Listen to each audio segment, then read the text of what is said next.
मिट्टी की ढेरी जैसे रब्बा, लहरों में मिलके खो जाए, वैसे ही जात मेरी तन्हा, गैरों में नुमान? मिलके खो जाए।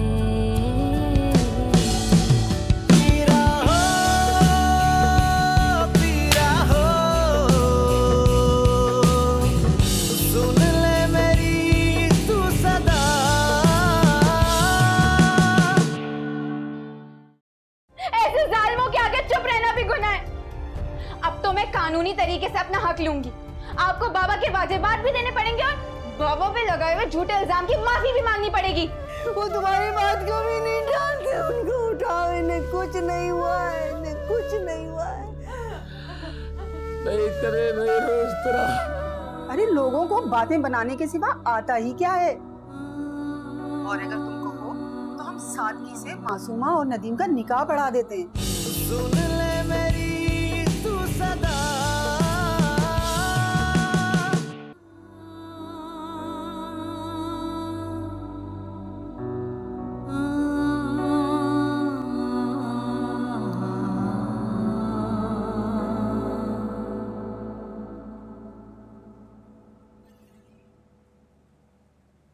अम्मी प्लीज नाश्ता कर लें, फिर हम निकलते हैं।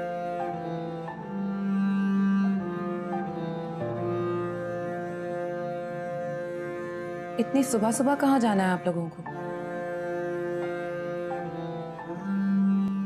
आप ही, वो मेरी एक कॉलेज की फ्रेंड है, उसने मुझे काफ़ी दफ़ा बताया है कि उसकी छत पे ना 2 कमरे बने हुए हैं जिन्हें वो किराए पे देना चाहते हैं, और ये भी चाहते हैं कि किसी करीबी जानने वालों को दें।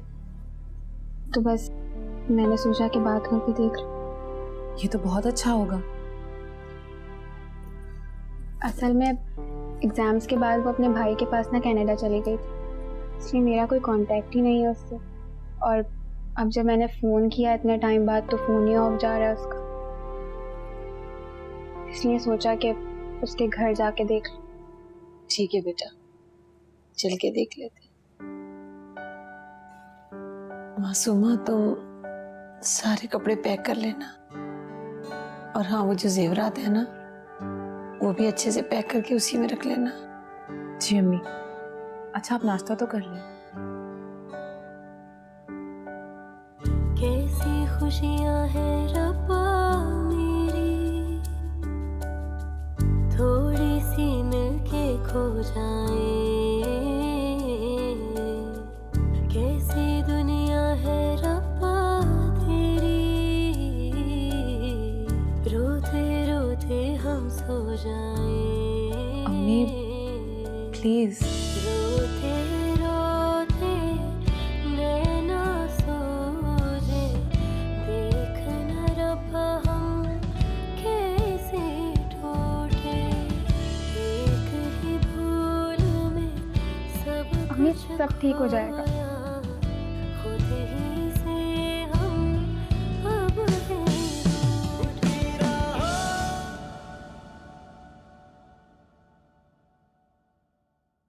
शहजाद, आपको तो मुझे अपने कंधों पर उठा के आखिरी सफर पे ले जाना था। ये क्या कि आप ही मुझे बीच सफर पर छोड़ के चले गए।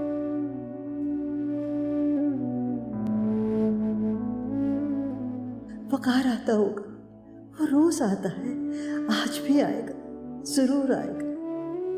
वो कितना खुश होगा वो ये सुनकर कि शाह साहब ने उसे माफ कर दिया है। मगर अब वो उनसे मिल नहीं पाएगा, कभी मिल नहीं पाएगा।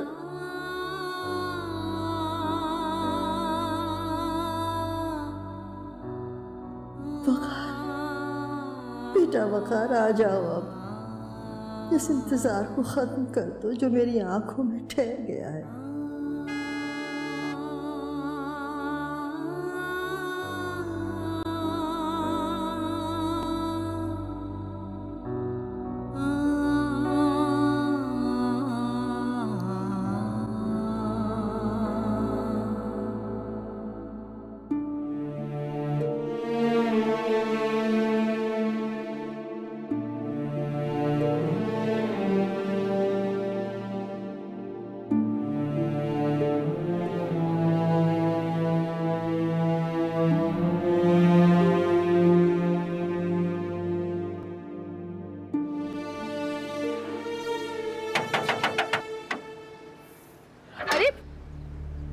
ये क्या बदतमीजी है? आप बगैर इजाजत किसी के घर में कैसे घुस सकते हैं इस तरह?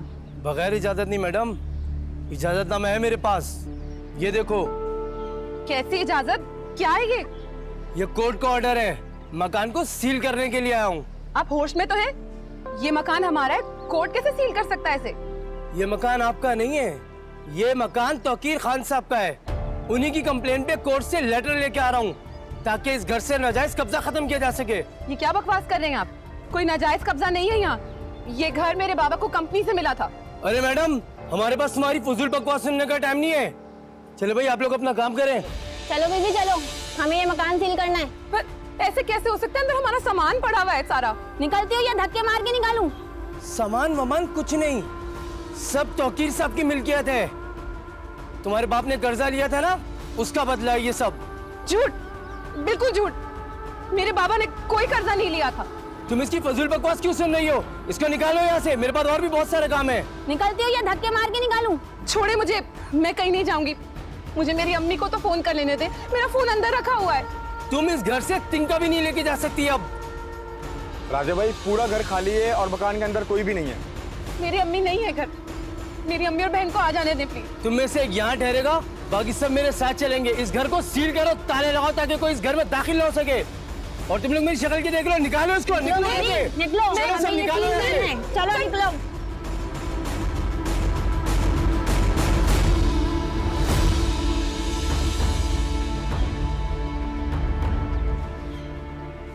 खुदा गारत करे इन जालिमों को, यतीम बच्चियों के साथ जो जुल्म कर रहा है। अल्लाह जन्नत नसीब करे वकार को, बहुत ही नेक इंसान था। उसकी नेकी का, मेहनत का ये सिला दिया है कि बच्चियों को दरबदर कर दिया। खाला, मेरे बाबा के 15 लाख रुपए देने इन लोगों ने, वो देने के बजाय उन पर 20 लाख रुपए का कर्जा डाल दिया है। बेटा, ये बड़े झूठे और बेईमानों की दुनिया है, मगर अल्लाह तो है ना। तुम देखना तो सही कैसा अजाब नाजिल होगा इन पर। बेटा तुम अभी ऐसा करो, मेरे घर चलो, वहीं चल के सोचते हैं क्या करना है। अभी तुम्हें पता है खामखा लोग खड़े होंगे, देखेंगे, तमाशा करेंगे। क्या? अम्मी, अम्मी, मासूमा हुआ है? मासूमा, ये पुलिस क्यों खड़ी है और तुम यहाँ क्यों खड़ी हो? अम्मी, वो तौकीर साहब ने पुलिस भेजकर मुझे घर से बाहर निकाल दिया और हमारा घर भी सील कर दिया उन्होंने। क्या? ये क्या कह रही हो आप ही? ऐसे कैसे कर सकते हैं तौकीर साहब? हमारा सामान रखा हुआ है अंदर। उन्होंने कहा कि बाबा ने उनसे जो कर्जा लिया था उसके बदले में सारा सामान जब्त कर लेंगे। क्या? अम्मी, मैं छोड़ूंगी नहीं इस तौकीर के बच्चे को। ये समझता क्या है, खुद को बड़ा बदमाश बना फिरता है ना। अभी बताती हूँ। हटो तुम लोग यहाँ से। अरे अरे अरे बोल ना। अम्मी, मुझे बात करने दे। मैं तुम्हें कह रही हूँ ना, मैं बात कर रही हूँ, खामोशी से खड़ी रहो। देखिए भाई, वो घर में ना हमारा जरूरी सामान पड़ा है, बस अब वो हमें लेने दें, उसके बाद हम यहाँ से चले जाएंगे। देखिए बीबी, ये ताला कोर्ट की तरफ से लगा है और हमारे पास इसकी कोई चाबी नहीं है। और आप देख सकते हैं कि कोर्ट की सील लगी हुई है। और आप लोग बराए मेहरबानी जाएं यहाँ से, वरना हमें कानूनी कार्रवाई करनी पड़ेगी आपके खिलाफ। बेटा तुम लोग ऐसा करो, मेरे घर चलो, वहीं चल के सोचना क्या करना है। हाँ हाँ चलो मेरे साथ चलो।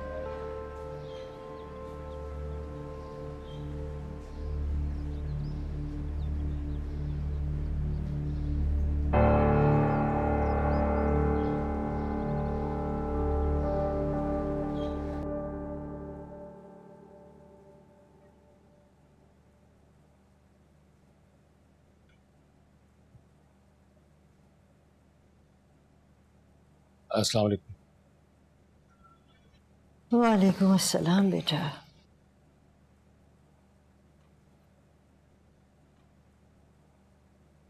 बेटा खिलाए बच्चों को खाना? जी अम्मा, 5 से 6 देगे जो है मुझे यतीम खाने पहुँचा दिए हैं। और कल से लेके आज तक बच्चों ने 9 से 10 दफ़ा कुरान पाक ख़त्म कर लिया है और अभी भी पढ़ा जा रहा है। वक्त कैसे बदल जाता है। एक जमाना था जब शाह साहब खुद उन बच्चों को जाकर खाना खिलाते थे, और आज वही बच्चे उनके नाम का खाना खा रहे।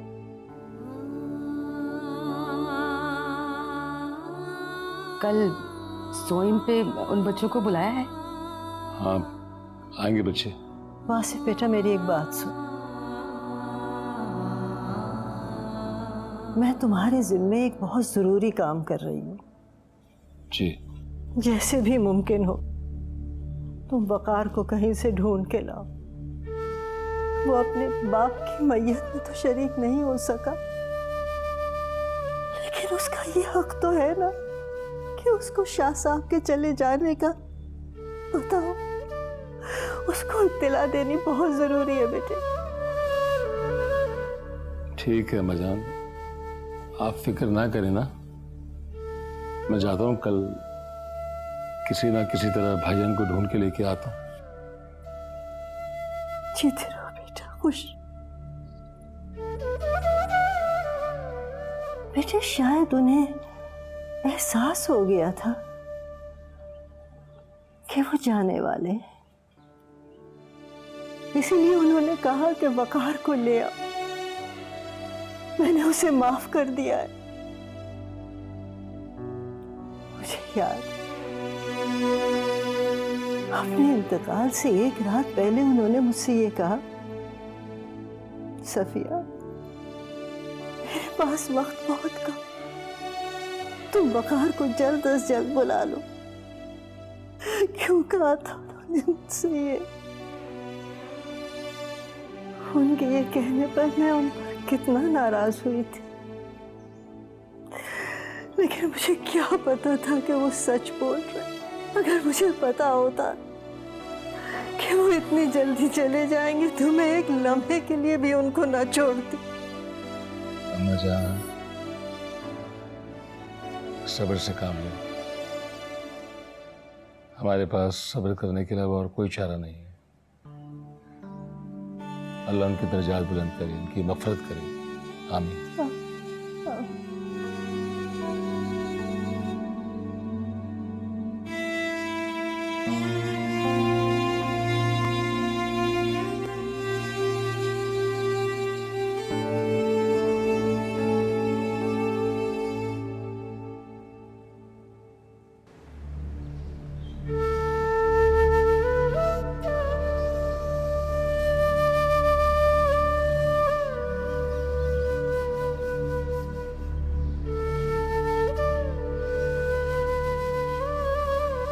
अम्मी, इस तरह हाथ पे हाथ धरे बैठे रहने से कुछ नहीं होगा। आप उससे बात तो करें, और अगर आप बात नहीं कर सकती ना तो मुझे परमिशन दें, मैं उस बदमाश का दिमाग दुरुस्त कर दूंगी। नहीं मोमना, तुम ऐसा कुछ नहीं करोगी। पहले सख्ती से बात करने का अंजाम नहीं देखा तुमने? अम्मी, अगर हम नहीं भी जाते ना तो उसने यही करना था। उसने आपसे कहा था ना फोन पे। और अगर हम इसी तरह से डर के और सहम के बैठे रहे ना तो कुछ नहीं मिलेगा हमें। घर के साथ साथ सारा सामान भी चला जाएगा। मुझे सामान से ज्यादा जेवरात की फिक्र है। मासूमा के 3-4 अच्छे बड़े सेट थे, अगर वो आज भी मेरे पास हो तो मैं इसकी शादी आराम से कर सकती हूँ। अरे अगर सोना होता तो तुम्हारे बहुत से मसले मसाइल हल हो जाते।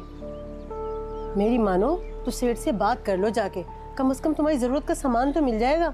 अगर इसी तरह हाथ पे हाथ रख के बैठी रही ना तो वो सब हड़प कर जाएगा। खाला आप ही समझाए ना अम्मी को प्लीज। इस तरह से तो कुछ नहीं हो सकता। हमारे पास ना पैसे हैं ना जरूरत का कोई सामान। बात नहीं करेंगे तो सब कुछ चला जाएगा हमारे पास से।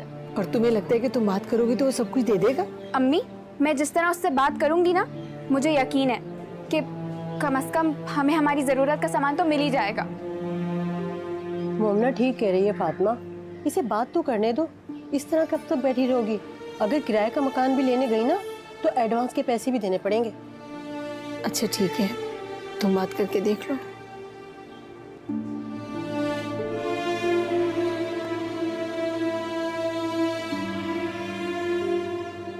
हेलो। हाँ बोलो। आपके बंदों ने हमें हमारे घर से निकाल दिया और ताला डाल दिया। हमें हमारा सामान भी नहीं लेने दिया। अगर वो मकान आपका है ना तो उसमें मौजूद सामान हमारा है, उस पर आपका कोई हक नहीं है। आप अपने बंदों से कहें कि हमें हमारा सामान निकालने दें। देखो, जो कुछ भी हुआ है कानून के दायरे में रहकर हुआ है।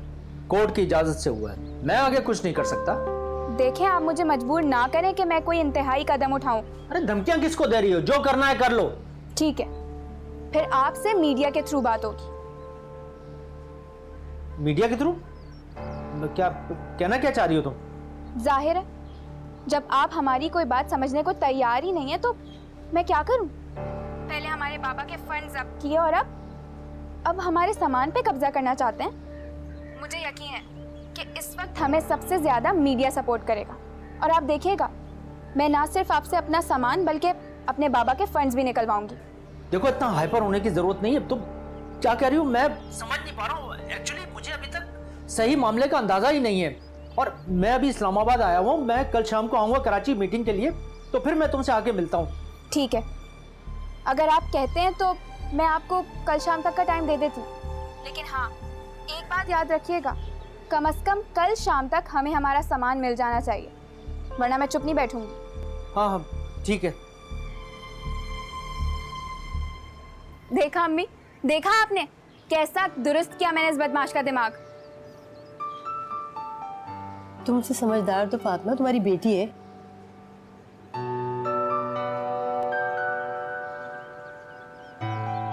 क्या वाकई आप वकार को ढूंढ लाएंगे? पागल हूँ जो अपने पैर पे खुद कुल्हाड़ी मारूंगा मैं? मगर वो मानी जान कहने तो दो अम्मा को, कहने दो जो भी अम्मा कहती है, बस चुपचाप उनकी बात सुन लिया करो, तसल्ली दे दिया करो उन्हें। और हाँ, हमारे किसी रवैये से उनको ये नहीं लगना चाहिए कि हम भैया को इस घर में नहीं लाना चाहते। मगर मोमानी जान कहाँ सुकून से बैठेंगी और आप कब तक टाल सकेंगे उनको? मैं उनसे बात ही ऐसी करूंगा कि वो भैया के बारे में पूछना ही छोड़ देंगी। ऐसा कभी हो ही नहीं सकता कि मोमानी जान वकार और फातिमा का जिक्र करना छोड़ दें। उनमें तो जान है उनकी। वो तो मुझ पे छोड़ दो। मैं कुछ ऐसा करूंगा कि अम्मा भैया के बारे में पूछना तो दूर की बात है, सोचना ही छोड़ देंगी। मगर आप करेंगे क्या? अभी सोचने दो मुझे, लेकिन तुम फिक्र नहीं करो,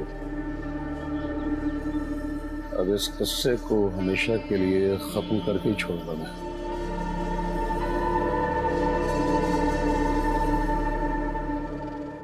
बॉस, आपने क्या किया? उसे कल तक का टाइम क्यों दे दिया? तुम नहीं समझते राजा, सिचुएशन बहुत नाजुक है। अगर वो लड़की कोर्ट में चली गई तो हमारा बहुत नुकसान होगा। हमें वाजबात की रकम के साथ साथ हर्जाने की रकम भी देना होगी, और जो बदनामी होगी वो अलग। तो क्या आप उनका सामान वापस कर देंगे? हाँ, सोच तो यही रहूं कि थोड़ा देके ज्यादा बचा लूं। बॉस, ये थोड़ा नहीं, बहुत कुछ होगा उनके लिए। क्या पता उनके पास कितना कैश हो, और फिर जेवरात भी होगा यकीनन। और अगर कोई प्रॉपर्टी या बैंक बैलेंस है तो उसके डॉक्यूमेंट्स भी होंगे, और फिर ये सब कुछ उन्हें मिल जाएगा तो फिर वो दोबारा आपके मुकाबले में खड़ी हो जाएंगी। और वैसे भी हमारा मकसद तो उन्हें खाली हाथ करके रोड पर लाना था ना, ताकि वो अपने मसले में उलझकर हमें भूल जाएं। यू आर राइट राजा, तुम हमेशा मुझे सही रास्ता दिखाते हो।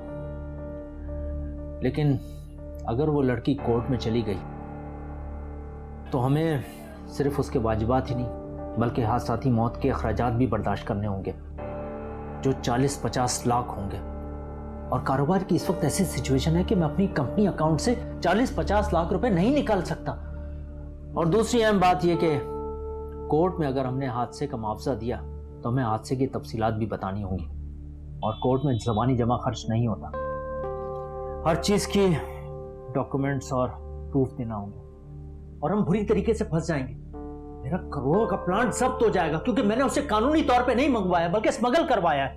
बात से बात निकलेगी और मेरा बिजनेस तबाह हो जाएगा, मैं रोड पे आ जाऊंगा, बर्बाद हो जाऊंगा मैं। तो फिर बॉस, हमें कोई और ड्रामा करना पड़ेगा। क्या मतलब, क्या कहना चाह रहे हो? हमें कल शाम से पहले उन्हें ऐसा झटका देना पड़ेगा कि वो हमें तो क्या, किसी को भी शक्ल दिखाने के भी काबिल ना रहे।